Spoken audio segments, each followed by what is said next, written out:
welcome to The Path to Healing with me, Hazel Grogan. And in this episode, we're going to look at physical well-being. So I decided to use one of my beautiful clients.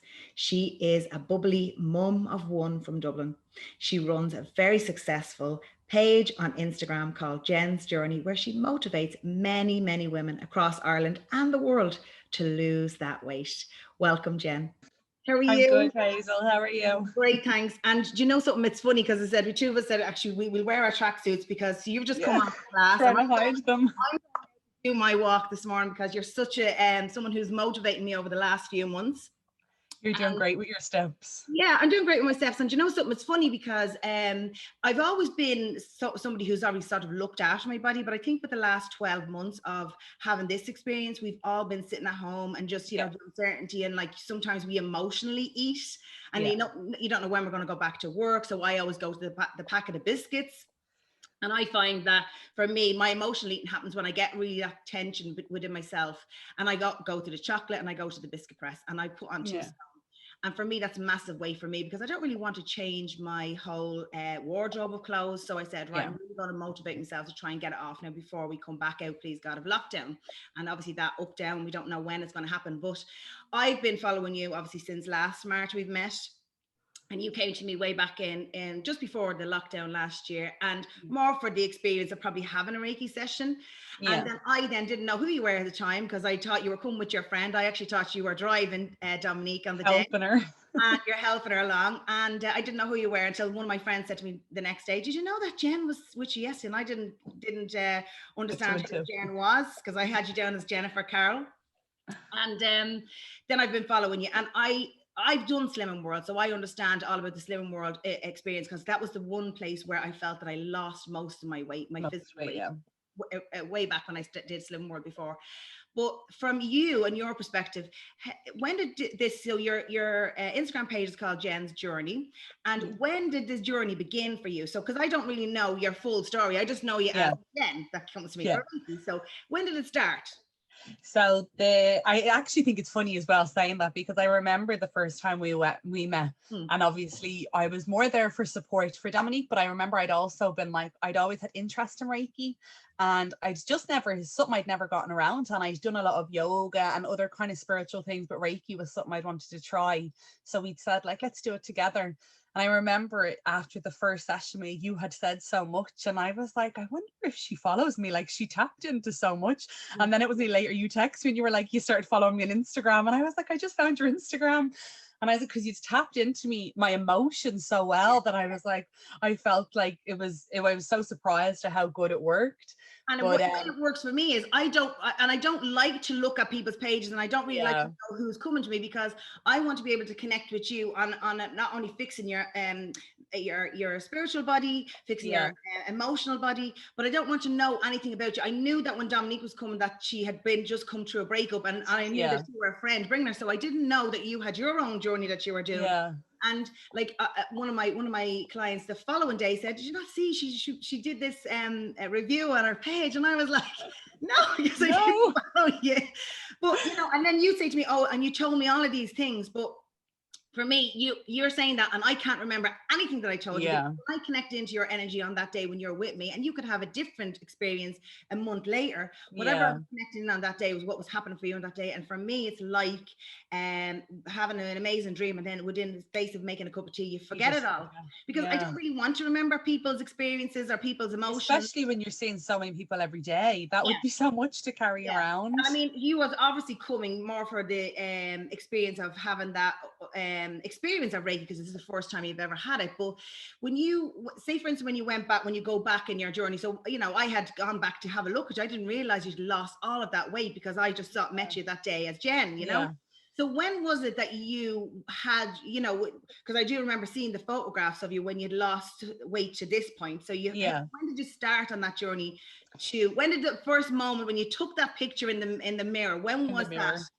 That was 2016. So Carter was 1. So he was born in 2015 and he was, it was 2017. He was about to turn 2. Yeah. It would have been in June 2017, and I was moving home.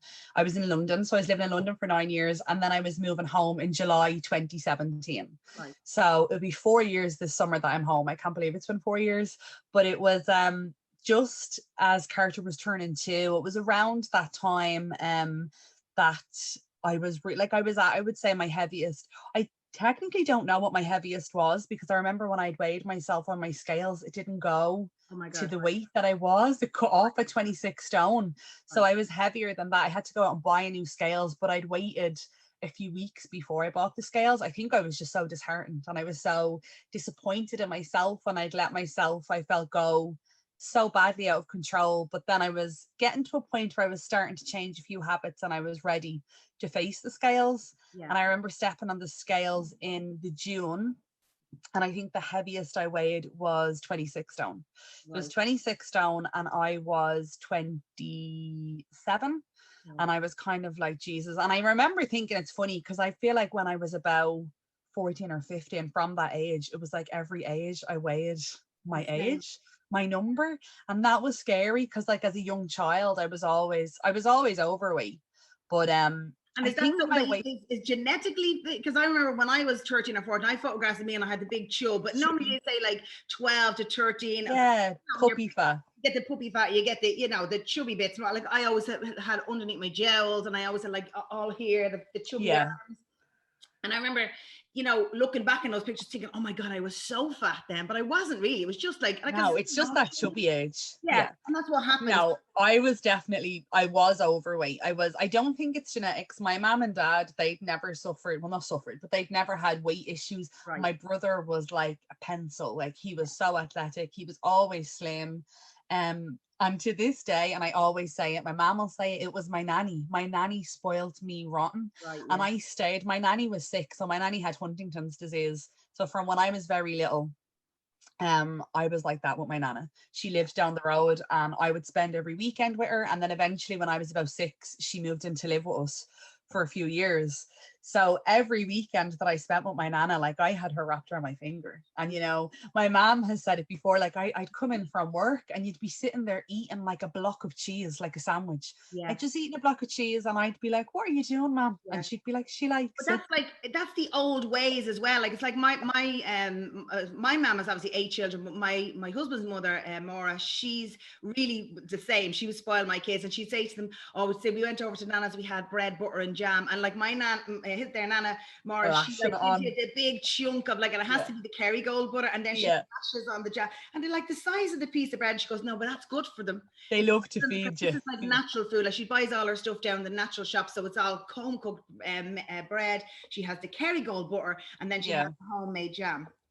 But I said, you can't keep giving them loads of that every day. Yeah. And I suppose now here you are again. Now you have your own child, right? And I'm trying to, and it's very true, because I do find it really tricky with Carter, because sometimes I think I worry and I over worry because of what I went through. And then I'm paranoid that I'll pass my worry on to him. So it's really hard to find that healthy balance. And Carter absolutely loves sweets. Like, he is like his mom. He's a chocoholic. And if I let him, he would eat it 24/7. So I find it really hard. And I try watch myself how I speak. I remember a few times, I think when he was only 3 or 4, he would look at a label. And I remember once or twice he would say, how many calories is in that? And I was thinking, that's so wrong that he even knows what calories is. But he was just overhearing me probably talking about that so much. So I just try to make sure, that I never say no for anything, but I just tell him, we'll wait till after dinner, or we'll have a little bit then, and you have to eat your vegetables like everyone, just trying to have a healthy balance. But I do worry sometimes, that I'll overcompensate, because I think you're right, the older generation, and everyone always said to me, it's better to have a child to eat more than to not eat. Yeah. So they don't better to have a little bit of chub. My mom would always say, it's better for them to be a bit chubby, because if they ever get sick, then they have a bit to lose. But then the problem is, and we suppose we see it, because I have 4 kids, and I definitely see the difference in what we had as kids growing up to what now they have now is so over processed. Over the top. Yeah. And I think that for your physical body, looking at it from a physical point of view, you have to make sure that you are eating as much of the proper vegetables, because now we're having vegetables that are laced with all forms of pesticides and all that. So the cheaper is not better, because you might buy, and I know that everyone gives out about that, they say it's organic is better, but actually it's so expensive, sometimes nearly double the amount. But there's no reason why you can't bring them. I remember my mother used to bring in vegetables, and she used to literally put a small little bit of salt in the water and take whatever crap was on it. It's on it, yeah. Really well. So that's true, yeah. You know, and growing your own. We grow a lot in our, like, we have a tiny little back garden, but we have one of those little greenhouses. Yeah. And I find that encouraging my character. He loves growing, you know, his tomatoes, his herbs, his strawberries in the summer, and being able, we even have potatoes and everything out the garden. And we have a tiny back garden. I watched that last year, because in a way, because of the experience that we went through, people then had to realize, okay, well, we can't come outside.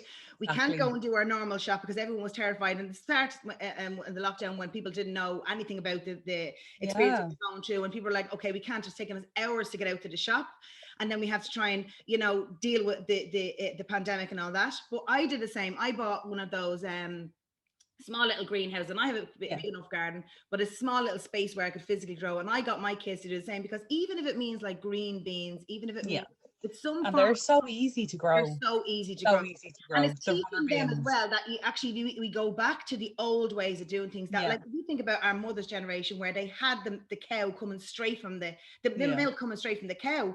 There was no full of crap that's pumped into factories and countries and all that stuff. And, you know, nowadays, you look at the I remember watching that Netflix series, What the Health, and it explains all about what's pumped into milk and how the milk is changing. That's scary. Boys are getting boobs because too much of the hormones.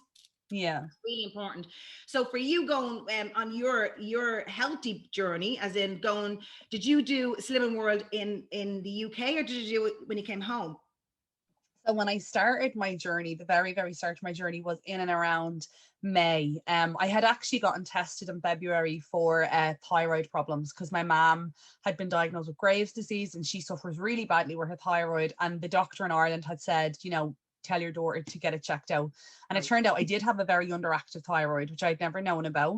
So the doctor put me on medication and said, you know, it'll take 3 months to kick in. So I think it was around May or June when I really started noticing the weight coming off, because I would try, like, I had definitely tried before, and I would see no change, and that's when I would just give up, you know, when you don't see a result and you're like, what's the point?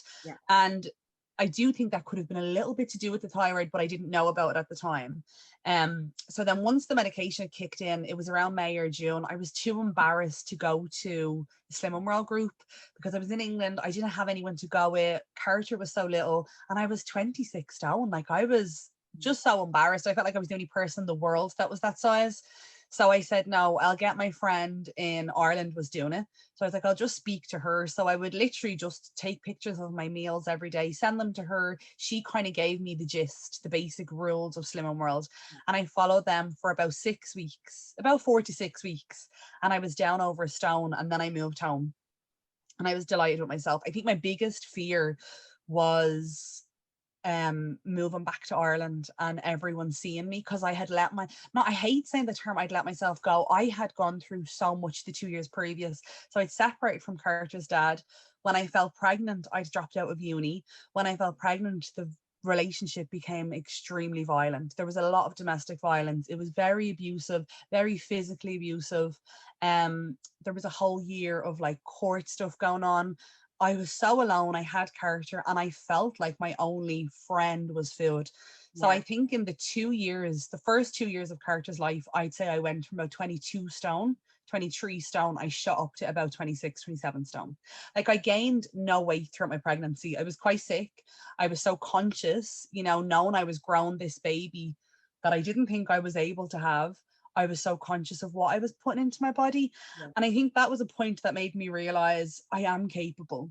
If I can do this for Carter, but as soon as you have the baby, it's like, it's not that I didn't care enough about myself, but as soon as Carter was out of me, I was like, well, I can care for him physically now. It doesn't matter about my body. But when he was in my body, I was very conscious. So I gained no weight throughout the whole pregnancy. And then as soon as I gave birth, in those 20 months, I, like you were saying, I emotionally ate for like every single day. I was secret eating, emotionally, and I just piled on the weight. And a lot of my family didn't see me or friends in those 2 years And because I did you was have really friends focused. over in England at the time when you were there? I So you had, did, yeah. what did you go to England for? What were you studying in university? So I was studying theatre, so it was theatre performance. Right. And I had friends, but when I was in my third year, I fell pregnant.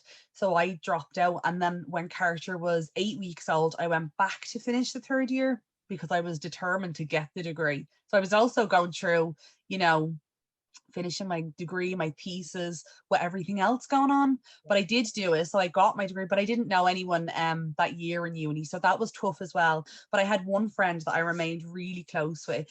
But obviously, when I went back to uni, I was 25, so I was a little bit older. A lot of people in my class would have been more 20. So Yeah. we were at completely different stages. And then especially when I had the baby, you know, they were still out partying every night. I had to move out to a different area, like away from Carter's dad. So I was even more isolated. But I had one friend that I did really see all the time, but we were actually as bad as each other with the eating. You know, we would almost be encouraging each other to emotionally eat. Sometimes as well, when you're saying emotionally eat, and especially because you were going through that experience, did you have with your ex, did you have that he was bringing you down as well, saying like, Yeah, like look at you, or doing all that? Sometimes exactly. that's even worse. Yeah.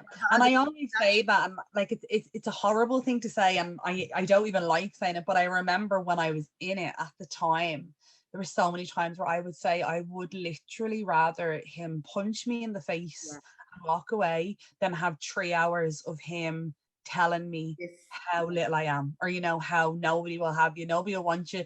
And I think when you haven't been through that, or even ever experienced it, it's really hard to understand, especially if you're quite a confident, strong person, you know, Yeah. you would be thinking that bounce off you.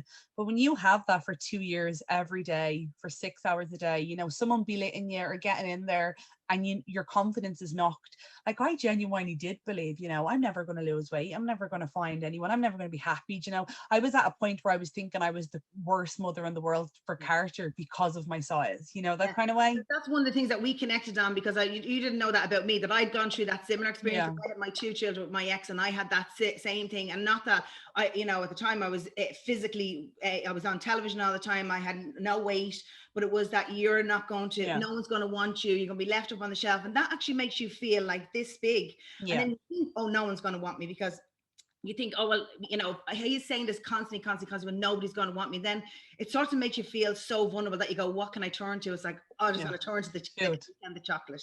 Yeah. And is that what would It's a be quick fix. Yeah, it's a quick fix, but what would be Yeah. your Achilles heel? Would it be chocolate and biscuits like me? Chocolate, 100% chocolate. And crisp as well a little bit, because I used to, sometimes I used to be like, how was I so big? Because I'd nearly not eat all day. But then as soon as Carter was in bed, anything that was edible in that kitchen, and it would be easy, like you were saying, processed stuff.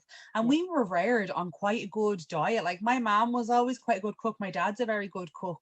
And we never, I think I could count on one hand, you know, in a year how many times we were allowed to get a takeaway. We just weren't that kind of a family. Yeah. On a Friday night, we had our crunchy. That was our treat. So I did have a really like nutritional, I suppose, upbringing food wise. But the older I got and the lazier I got, it was just bread, butter, crisps, chocolate. I wasn't even still mad on takeaways, but easy, you know, lazy food that I didn't even have to put effort in. I could bring it into the sitting room and lay it on a table and just eat, you know, and gorge myself. And one of the things was, when I did emotional freedom technique, excuse me, one of my Achilles heels is chocolate, right? So I just love chocolate. And I remember she did this thing where she said, anybody in the room want chocolate, is mad at chocolate? And I was like, hand up straight away. And she goes, okay, so when on a scale of 0 to 10, how much do you want chocolate right now? And I was like, 20. And she does this thing with you that she puts a piece of chocolate in front of you. She says, okay, how much do you want this? Do you really want this? You really want this? You just want to take our hand off for the chocolate, right? And then we go through this process of trying to knock out the energy of where that happened, where that experience happened in your body, where there was a disturbance of actually the chocolate was the trigger, right? And when we did a few rounds of tapping, I realized actually it wasn't the fact that I wanted the chocolate. It was the fact that as a child, we couldn't afford chocolate. So as a child, we couldn't have it because my mom never bought us anything that was sweet-wise, because we couldn't even afford sometimes dinner, never mind sweet, right? So when I got to a point where I was 15 or 16 and I was working, in I your would own be able money. to buy as much chocolate as I wanted. So I would sit there, I would buy a full chocolate cake for my family, which was 7 other children. And I would sit there with the chocolate fudge cake to myself and just eat it because I was allowed to do it. And I've often done that myself, I'd go and buy something really nice chocolatey wise. And I'd go to Mark and say, you got to eat the whole fucking cake. Because I just want it, because I'm allowed to, because and because you I can. bought it. And that's the trigger that you have to get over. It's that sometimes it's actually nothing to do with emotional eating. It's actually the triggers is because you didn't have it. Yeah, that's true. And finding that connection to what it is so hard. Because at the time I was so aware, I knew exactly why I was emotionally, and you know, I didn't want to face my problems. And I think it's so hard when you know what it is and you feel so kind of, I just felt so deflated. I was like, there's nothing I can do about the situation. I have no control anyway, but I can control, you know, how I feel temporarily. And I would always say this, like, it was either I would sit and watch telly with, you know, and it wouldn't be a bar of chocolate. It'd be, you know, like you said, the family bar of chocolate, probably with a tub of ice cream. And I was like, I can sit, watch the telly and eat this and distract myself, or I don't, you know, and I sit down and I try to be mindful, but I'll just end up crying and feeling sad. So I'd always opt for the chocolate. And so say for instance, when you had Carter, you know, like when I had my first, Ushi, and I had him when I was 25, right? So, and I mean, that's sort of late it's late, but considering my mom's era would have been having kids at 19, 20, and they would have had a load of kids back to back, which has always kept them so busy. And I find that women are having children later, having, you know, 1 or 2 kids and not having a big Gansy load. Not having more, And like, you would normally think that having a child would get you out because you're pushing the pram or you're doing that. Would you have done that when you had Carter to try and get yourself motivated in that way? No, I remember, so it was tricky because there was a point where like I was physically scared, like, so I had a restraining order and everything, so there was a point where I was actually afraid to leave the house. Right, okay. But then I did have that kind of mom guilt that consumed me a lot, you know, where he was starting to walk and he was trapped in this 2-bedroom apartment in London. So I did try my best to go out locally in the pram. The pram ended up becoming a bit of a crutch for me. I remember when he didn't want to be in the pram, and I had this weird thing in my head where like the pram covered me and it held me, and it was like my security blanket. And I remember then when he was 2 and he didn't want that and he wanted to just run, and I was like, I'm not going to be able to chase him. And I didn't have the buggy. I hated going out nearly more so then. Luckily we lived within a 5-minute walk to a playground and a big green, so we would go there most days. But there were points when I was really low where I might not have left the apartment for 7 days, and then I'd be like, okay, I have to leave, you know, for fresh food. Or I started getting my groceries delivered to my door, and I had a car. I lived 2 minutes from Asda, I lived 2 minutes from Sainsbury's, but I was paying a delivery man to come to the house because I just didn't want to leave the house. Yeah, and because obviously you didn't want to leave as well, because physically you weren't feeling. I was so embarrassed. Like I remember before I would leave the house, I would have to have a shower. I'd have to blow dry my hair, put on a full face of makeup, my best clothes to try and look in my head like acceptable. And I'd walk down the road and like someone would just have to look at me, and I'd probably give them a dirty look and be like, what? And then I'd be like to my mom, he's laughing at me, or, you know, she's mimicking. And my mom would be like, you're so paranoid, like no one's even looking at you. But I felt like everyone was staring at me. Yeah. And as well, you're saying that, you know, you were having any friends around you, not really have that support beside you, don't have your family support. I think that's a big thing. When you have your mom beside you, you have someone who's your family. So when you decided to come home, you had already started, that was, you said you'd already started doing Slimming World, but not actually signed up to do it. Not going to the group, no. So I actually didn't. So when I moved home, it was July, and I was, I'd say, a month doing Slimming World. I was down about a stone, and then I continued doing it how I was doing it at home, and I loved it. The weight was falling off, and I think that change of environment, moving home, having that support, having my mom, like living with my mom and dad again, having the girls around me, like luckily me and the girls have been friends since we were yay high, and we always maintained that closeness. So having them around me, and I just felt motivated for the first time in a long time. And then but I still was too embarrassed to go to a group. So it wasn't until the January when I was down 5 stone that I was brave enough to join. I think I was 21. That was the January the following year. 7 months. So about 7 months later, I lost 5 stone. And then I was like, okay, my friend was going. And because I knew my friend and her sister, they were both going, and I felt like, okay, I wouldn't go on my own, but if they're going, we'll go together. And I was confident at that point that I knew I was able to take it on. You say, for instance, when you're doing Slim World, because I know myself, I was walking and doing Slim World. It took me within the space of 4 months to drop a stone, right? And because I didn't have as much, because you had weight, it was obviously coming off you really fast. But say, for instance, when you were going to Slim World, when you went a year later, at that point, you must have had the 5 or 6 stone down at that point, and you must have had the skin, because I had the skin from having my Usheen, because I went from 8.5 stone to 13.5 stone on him, because all I did was eat fucking croissants like for the whole time. My husband said, I'm gonna put up, because his dad is different to Martin. And when I was pregnant with my first son with my husband Martin, he was like, what did you eat?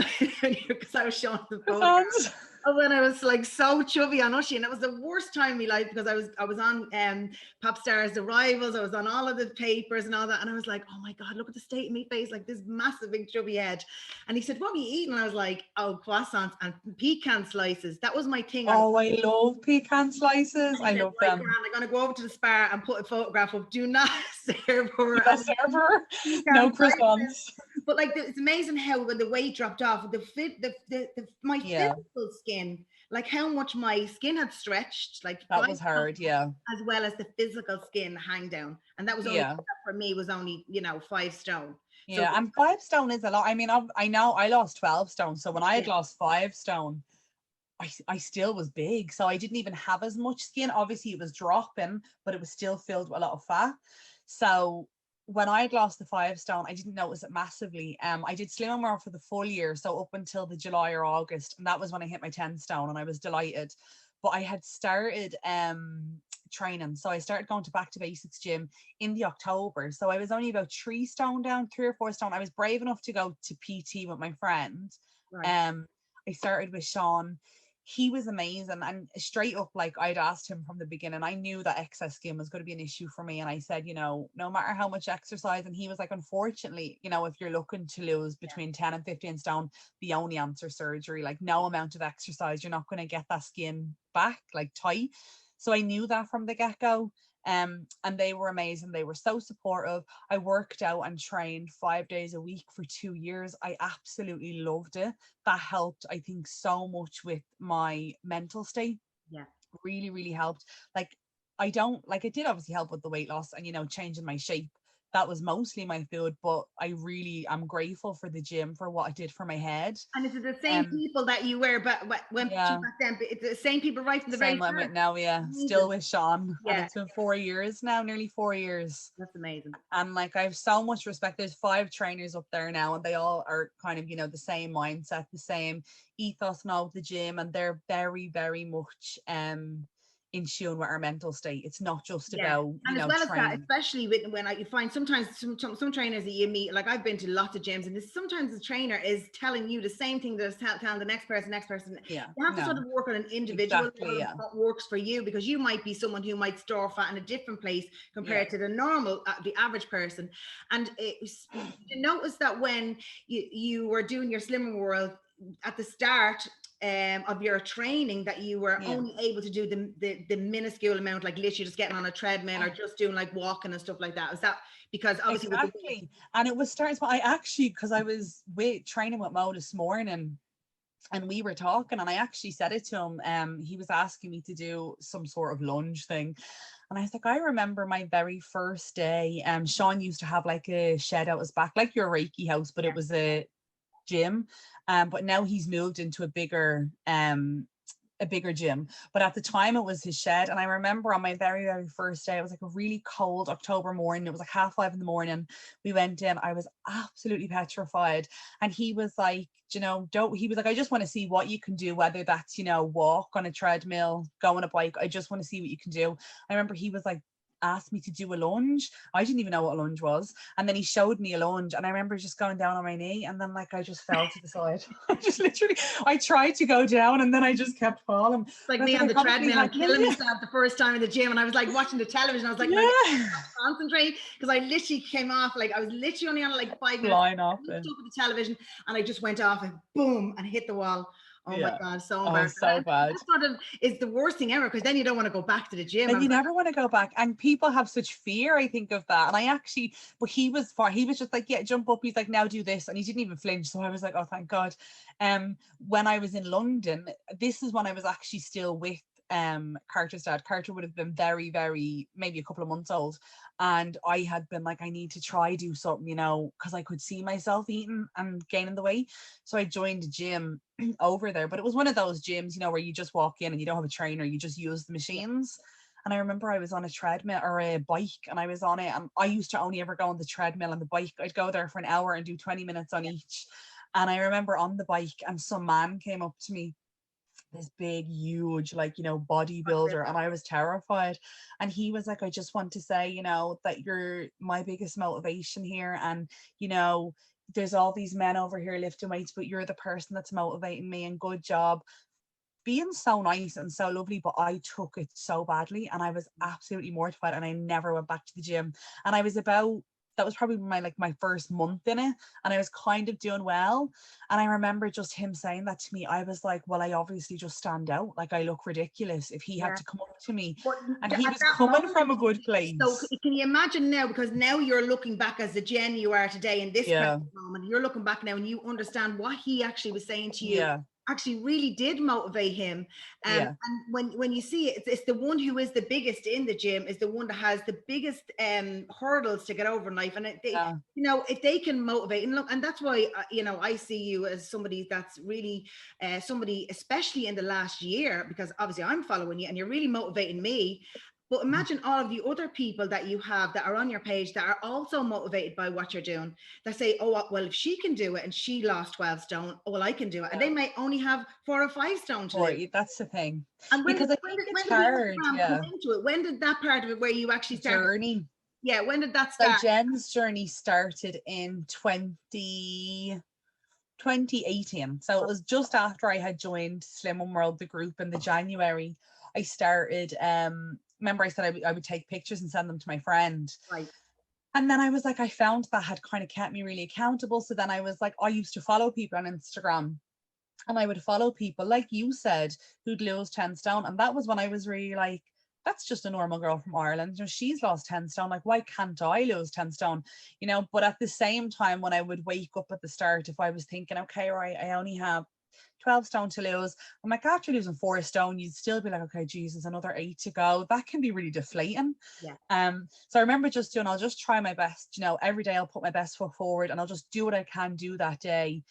And, you know, if I have a bad day, not even a bad day, but I have a day that's not on plan, then I'll just go up and the next day I'll be on plan, and I'll just keep in that mindset. And I found taking pictures of my food, because I'm quite a physical, I don't know if it's because I always did theatre and art was my thing, but I'm very physical, and I'm not a good person, you know, what's the word, you know, the way some people learn better when they're watching or when they're writing or whatever it is. I'm very physical. And I remember I was like, if I cook my food, I make it look pretty, I take a picture and I write down exactly the calories, and it'll keep me accountable. And I just started doing that on a private Instagram page. Didn't tell anyone about it. I kept it completely private. And then it was about 5 or 6 weeks later, and Dominique, I can't remember where we were, but Dominique seen me put something up on my phone, and she was like, what is that, your food or something? And I was like, oh, I'm just posting my food. And she had a look at it, and it was obviously like 5 weeks of food. She was like, this is really good, Jen. She was like, this is so helpful and so much. I'm going to share this. And she had about 60,000 followers, and I was like, oh my God, please don't, like, no. And then she did. And I remember I was sweating, like my palms. I remember sending her a picture of my palms that night. And I think I got like 2,000 followers overnight. And I was sweating. And I was like, I don't want you're putting yourself out there for people to see. It's like even me, like I've always worked quietly in the background here, and when people came and people didn't know that I was your one from Dove, you know. I opened the door and they go, oh my God, you get that. Oh my God. Like, oh, that's your one from Dove. Because I never wanted people to come to me because of I was your one that was in Dove. I wanted people to come because they were looking for healing, because that was my new job. That was what you do, And you put yourself forward in now, I mean, especially social media, which is lethal in a, you know, there's some horrible trolls out there, but who do nothing else all day long but sit there and gripe, right? But when you put yourself forward, it also throws you out into the midst of that, but it's actually stepping into your power and saying, fuck it, I don't care. The backbiters are behind me. I'll bite away. Yeah, you know what exactly. I mean? And it can be like, it ended up being very, like encouraging. Like I think it helped my confidence a lot. And I mean, for the first few months, I don't think I showed a picture of my face or went on camera until about May. So I think I was doing Instagram for 3 months, and it was when I was about 10,000 followers. I should like, maybe I should show a picture of myself or show people who I am, because Dominique and my other friend Grace were both on Instagram, and they had huge followings. And when they would whip their phone out, like I would run, I'd be gone. I'd be like, don't point that in my direction. Don't. And even when I'd lost 5 stone, I'm like, don't take a picture of me. No, I don't want to see it. And so then for me to have my own Instagram, which was so out of my comfort zone, and like I used to take the piss out of them over it, you know, I was the one that would be like, you know, influencers or whatever, slagging them. And then I ended up gaining so much from it, so much confidence. I had so many followers that would have been in the same position as me, with so many conversations. And that's what I used to say. I don't think people realized, as much as people will say your page is so motivating, or you know, it really helped me, I was like, I don't think people realize how much it encouraged me. Having those conversations, even just being accountable and seeing it helping others, that just encouraged me so much. Like it helped me mentally, it lifted my spirits, and that's I think why I kept going with it, and why I eventually went as well as that, do you find, because that's one of the things I was going to ask you. So say for instance, if I'm posting up, I get people saying, Hazel, I haven't seen you in the last year, everything okay? Because you go to post, you don't, you're like, are you oh my sick? God, I'm not anyway good on computers, and I sometimes hate doing videos. I get 2 and 3 times of doing it, and I so wrong, go, oh fuck, I'm not doing it. I'm not doing it again. I give up. So whereas I'm like, I have to finish it. So do you feel like sometimes under pressure that you have to do it every day to keep that, or do you do it in a way that one of my friends actually does a lot of her content at the weekend, and she sort of puts it up through the week, so she doesn't have to sort of think, okay, I have to get my video done today. Is it that makes you also say, well, I'm gonna, you know, take photographs of my food? I don't even know how you're managing. You obviously do. When you're taking photographs of your food, you have to, what do you check to see the grams of your protein? What is it you have that on your? I just use my Fitness Pal, and anything that's not in that, like usually Google or the packaging. But I know what you mean. I did for a long time feel a big pressure to post, or like if I didn't post my 3 meals a day, I'd be like, oh my God. And then I kind of got not lazier, but like my breakfast every day, like 90% of the time, is yogurt and berries. And I'm like, no one needs to see that picture every day. They know what it is. So I only really share if I'm having something different. And then recipes, because obviously I work full time. So my lunch is usually, you know, crackers in Philadelphia or something at my desk. So that's not really worth sharing.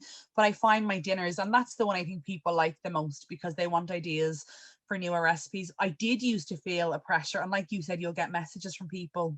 Going, where are you?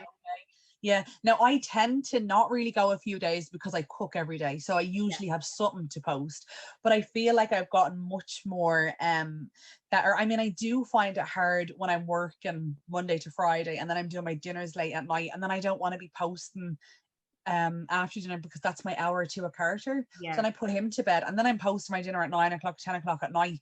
They usually get no interaction because people are in bed. But I'm always like, my photographs on Instagram, unless it's, you know, a side by side of weight loss, or it's a picture of me or Carter, if it's my dinner, I mean, most times they wouldn't get that many likes. But I'm always like, I don't post on Instagram for like, it's for the recipes and to help. I'm not posting a picture to get the most likes or to get, you know, like, that's not what my Instagram is. That's one of the things that I was thinking about as well, because you don't understand that the ripple effect that is going out from you and your journey with physical well-being, as in getting your body back to the shape that you want to be, you feel really good and empowered by, right? But you don't see that the ripple effect that's going out, that's also spurring so many other thousands of women on who go, oh my God, I can do it if she did it, right? And then like same with me, where I know that by posting something that might help somebody going forward in spiritual healing. So you don't realize, and then you're doing it for free, because on Instagram, you know, you're not really getting paid as such. Obviously, paid partnerships, but you're not really getting paid to do, and it does take up a lot of time to actually post it. That's what I think people don't realize. I said that I did like a question and answer last week, a Q&A box, and I was kind of just talking about all things blogging or whatever you want to call it. And people were saying, you know, I hate when I see someone and it's just ad. And I was like, well, I mean, for some people, this is their sole income. So if they need to do that, that's fine. If you don't like it, you don't follow them, you know, that kind of way. I said, but the thing with me, I would get a couple of paid partnerships that a month, say. I was able to take a day off now midweek from my 9 to 5, Monday to Friday. And this day, when Carter's in school, is the day where I would do a lot of, say, the paid collaborations that need to look a bit better or need a bit more thought put into them, because I didn't like doing them at the weekend, because that was my time with Carter. So I was like, I can take a day off work once a week and have the time to do it while he's in school for those 5 hours. Then obviously COVID happened, so he wasn't in school, so it was all over the place anyway. But I mean, that's what I try to say on my Instagram. I do put paid stuff up, but I still post every day to help. I'm not just trying to, you know, make it a full-time job, or it's not like I'm in it for the money. I'm posting recipes every single day. Yes, there might be 3 or 4 a month that might be, you know, a paid collaboration, but the other 20 are just me sitting down for an hour. Yeah, and obviously with the difference, obviously, but this year being that so many people are in their houses and at home, able to. Home. And I definitely felt that in my experience, connection with you was not only for you, you're also going to motivate me back. So whatever I did for you, there's an exchange of energy now. I'm like, oh my God, I'm going to look to her, because the motivation is seeing what you do. And I say, well, she's doing we did the February 500K challenge. What I was doing was I was walking with one friend in the day, because for me, I mean, I don't know how you were doing it, but my husband was like, hey, 11 at night. I've got a shirt washed. I can eat takeaways every night.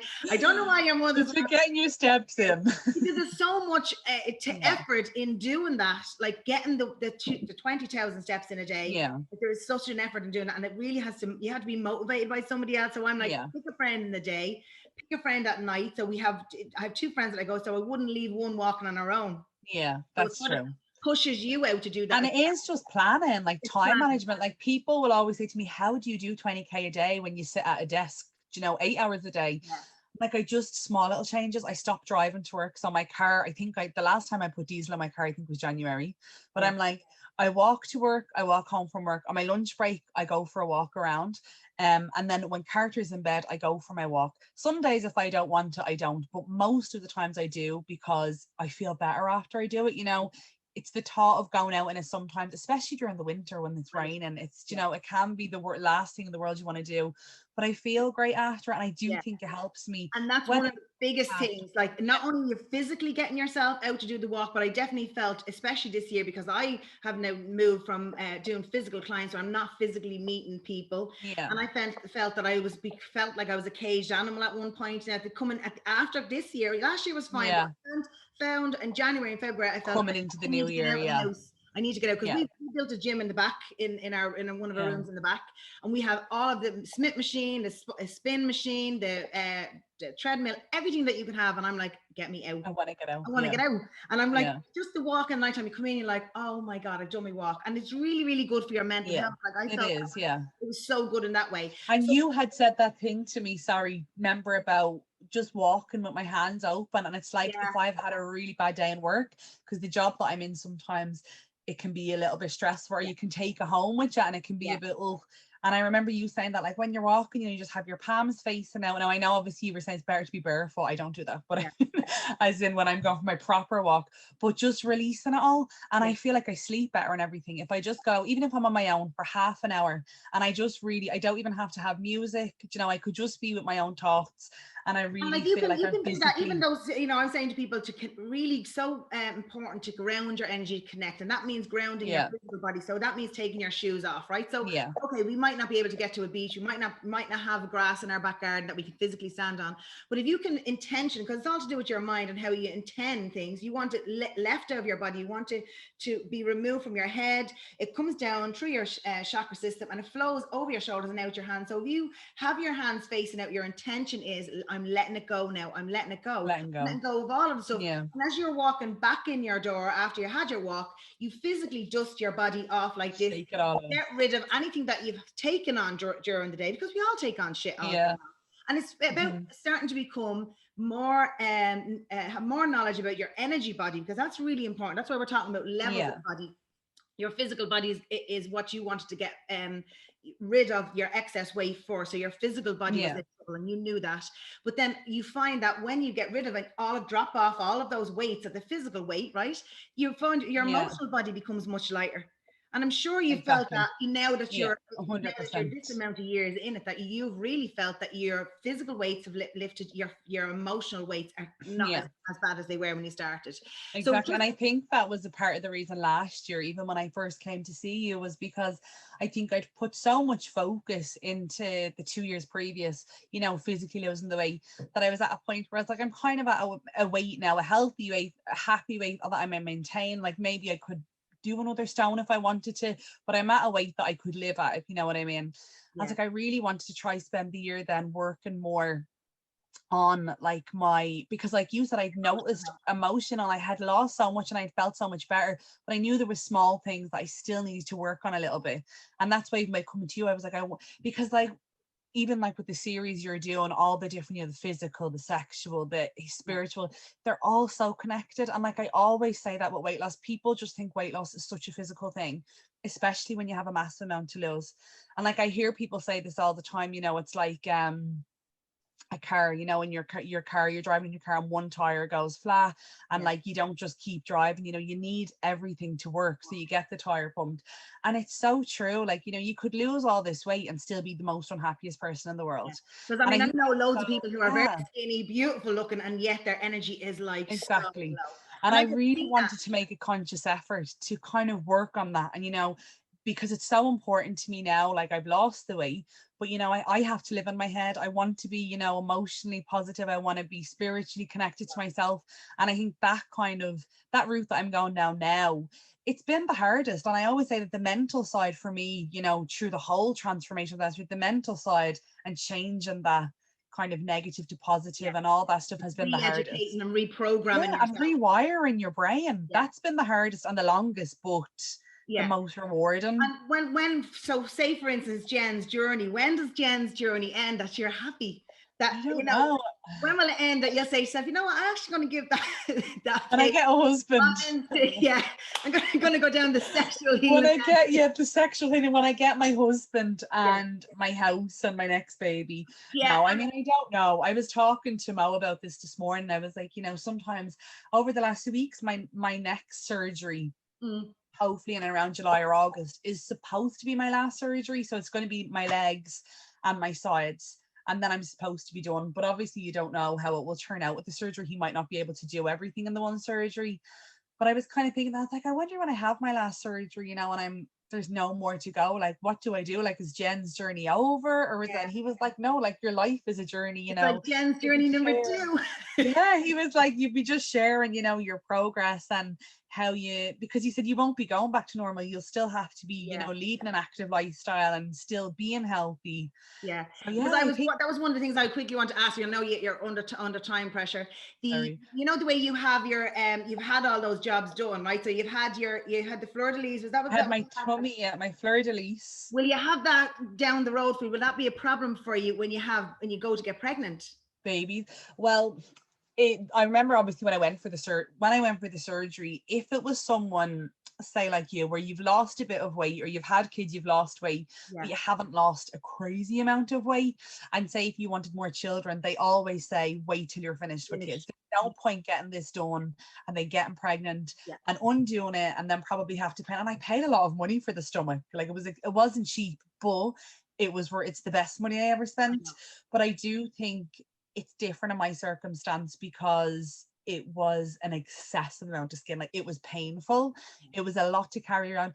And I think I'm also in a position where I would absolutely love to have another baby, but I don't know if I'll have another baby. Yeah, And like, what am I waiting for? You know, when I had the surgery, I was 30. I was like, I could be single till I'm 40. Do you know what I mean? And unhappy in myself yeah. because of the weight. So for me, it was kind of like, it was just a no-brainer. I was Okay. like, I want it for me and I've worked hard, I've saved my money, and this is what I want right now. I Yeah. said, and if I do get pregnant in 5 years down the line, I'll deal with it then. I'd have no issue saying I'm going for a tummy tuck after I have my last child, you know, no I'm issue. the same. I had 4 kids, and I had to say my biggest weight was when I did it the first time with Usher, and I had 5 stone. So I have that. When I start to lose that little bit of belly pudge, when I drop my weight, my skin hangs. Skin goes, Right, yeah, that was a conversation that we've been having over the last few weeks. Because I'm yeah, saying going to get the job when my boobs are 20 something years in. I said, well, I Yeah. get the whole lot done because I'm definitely The mommy makeover. I would love the mommy makeover. I was like to my husband, Yeah. I'm getting it this year, and he was like, Yeah. go for it. Because it really But does. that's great, yeah. And I think that you notice, you can see that I can see the difference of your photograph when I look at a true energy, the difference of what your photograph was sending out energy wise when you see that you took that I was going to say infamous picture, iconic picture of this, what you look like now to what you look like then. Yeah. The energy on you was totally different when you took your first picture to what it is now.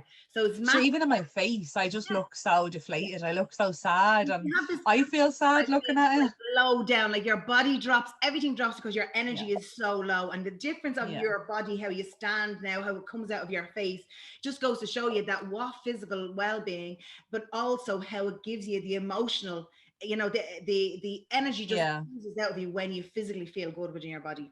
Yeah, it's a journey for us both. Just like, I'm gonna go on my journey next. Because I know a lot of people say, because I talk so openly about the surgery side and on my journey with the Evoca, and I know not a lot of people. I had so much support. There was one or two people that maybe would say things, you know, like, surgery isn't the answer, you know, you should be able to find happiness within surgery. And I was like, but I am happy with him, like I am happy with myself, but it doesn't mean that I can't not like something. Do you know what I mean? It doesn't mean I don't love myself. One of the first that was publicized boob jobs when 1999, when I was in my band and I went on the Late Late Show talking about it, and it was everywhere. And like, I was trying to promote that. I was 21 at that point and I wasn't going to grow any more boob. At that point I was finished growing, and I was like, I want to. Even to this day, it was the best decision I've ever made. It's like buying a new car every day. And like, even like when I stand in the mirror looking at myself, I'm like, oh my God, it was the best decision I've ever made, because it made me feel fully, and it's nothing to do with the fact that I wasn't happy, because I was so happy then. But just felt that it just gave me that change. And I think that whatever you do, you get one life down here now in this experience.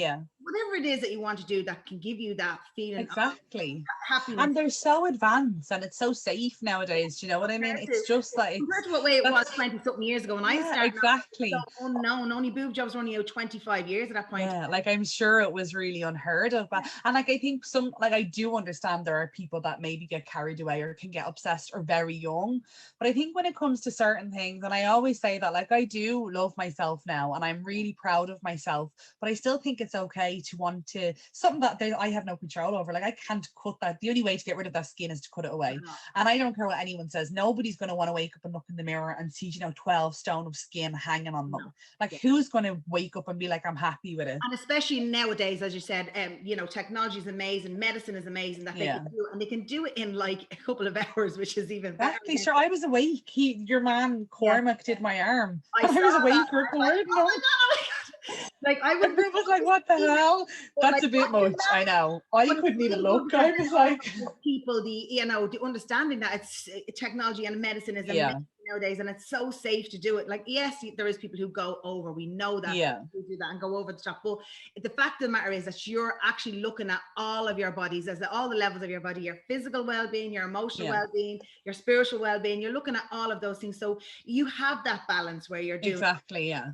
It's not just aesthetically. Yeah. It's not just like, I want to be Barbie. Exactly. Okay. Well, look, I'll be following your journey, whether it's Jen's journey 2, family journey 2.0, family journey, baby the journey, husband, 2, 3, 4, 5. Find me a man. Maybe I should do like a dating thing. Set up a Jen's sexual journey. We're going to do that next. I'll record it all. Thanks so much for being a part of this, because I think that's lovely to have somebody who is actually in my life and choosing people that isn't. And I think that because you have that lovely energy, that you are coming to me as a Reiki practitioner, Reiki client, that is also that connection that we have together as friends. So thank you. And it's been such a nice chat. It's making me miss you more. I'm like, I want to go back for Reiki. I can't wait to do it. It's like, that's one of the things people are saying to me, Hazel, when are you back? And that's the biggest thing that I miss, the hugs and meeting physically my clients. So look, when I see you next, I don't know when it's going to be, and when the goalposts keep getting pushed out, but I promise I will give you the best session you've had. You've been waiting this length of time. I can't wait. Thank you. No, thank you. It's been lovely.